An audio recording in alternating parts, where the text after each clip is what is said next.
ఎప్పుడు చూడల. మన పరిపాలనలో,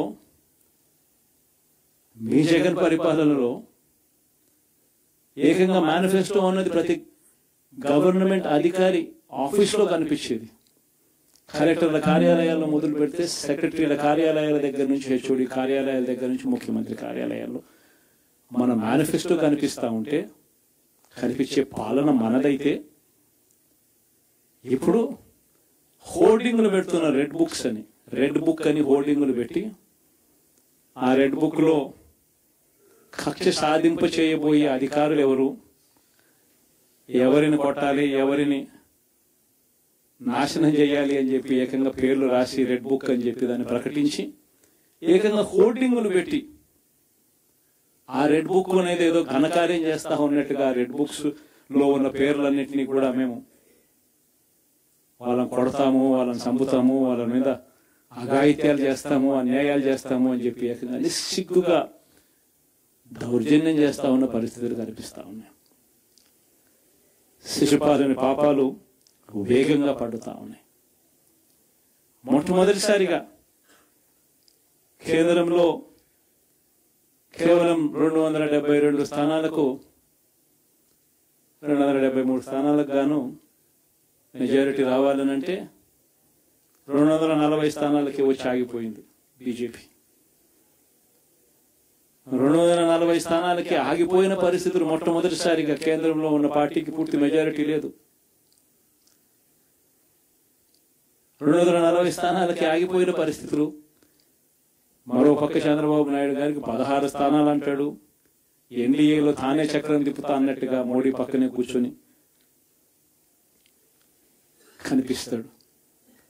మరి ఇలాంటి పరిస్థితుల్లో కూడా రాష్ట్రానికి రావాల్సిన ప్రత్యేక హోదా అడక్కపోవడం, ఇలాంటి పరిస్థితుల్లో కూడా రాష్ట్రానికి రావాల్సిన ప్రత్యేక హోదా అడక్కపోవడం, అడిగి సాధించుకోకపోవడం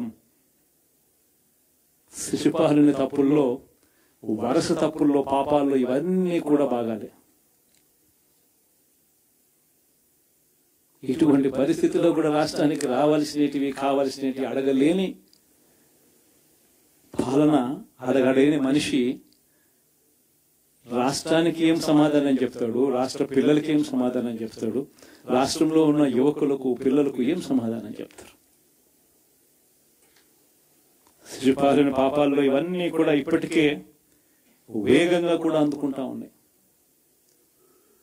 అదే జగన్ ఉండింటే, అదే వైఎస్ఆర్ కాంగ్రెస్ పార్టీ పాలన ఉండింటే ఈ పార్టీకే విద్యా దీవెన బటన్ అయిపోయింది.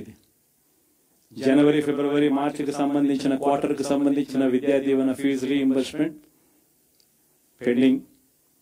అదే జగన్ ఉండింటే ఏప్రిల్లో ఇవ్వాల్సిన Vasathi Deevena first instalment pending. ఇప్పటికే రైతు భరోసా పెండింగ్, అమ్మఒడి పెండింగ్, చివరికి చిన్న అమౌంట్ అయిన మత్స్యకార భరోసా కూడా పెండింగ్.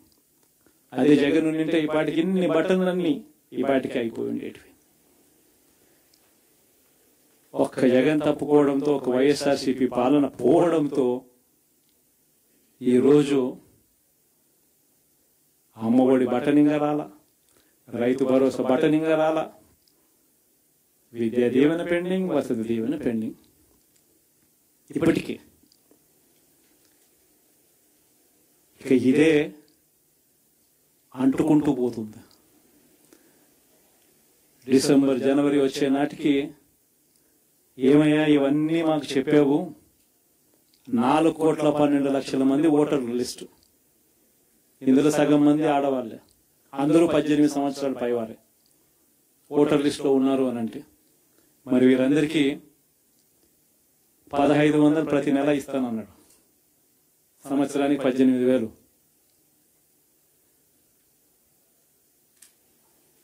ఇందులో పెన్షన్లు తీసుకునే వాళ్ళు ఒక 30 లక్షల మందిని బహుశా ఆడవాళ్ళకి పక్కన పెట్టినా కూడా 65 సంవత్సరాల పైన ఉన్న వాళ్ళు అని పక్కన పెట్టినా మిగిలిన 1,80,00,000 మంది ఎదురు చూస్తున్నారు. అప్పుడే చంద్రబాబు వచ్చేసాడు, చాలా రోజులు అయిపోయింది, ఇంతవరకు మాకు రావాల్సిన 1,500 నెల నెల ఇస్తానన్న 1,500 ఇంకా రాలేదేమో అని చెప్పి రైతులు ఎదురు చూస్తా ఉన్నారు, 20,000 పెట్టుబడి సాయంగా ఇస్తానన్నాడు. అది ఏమవుతుందో.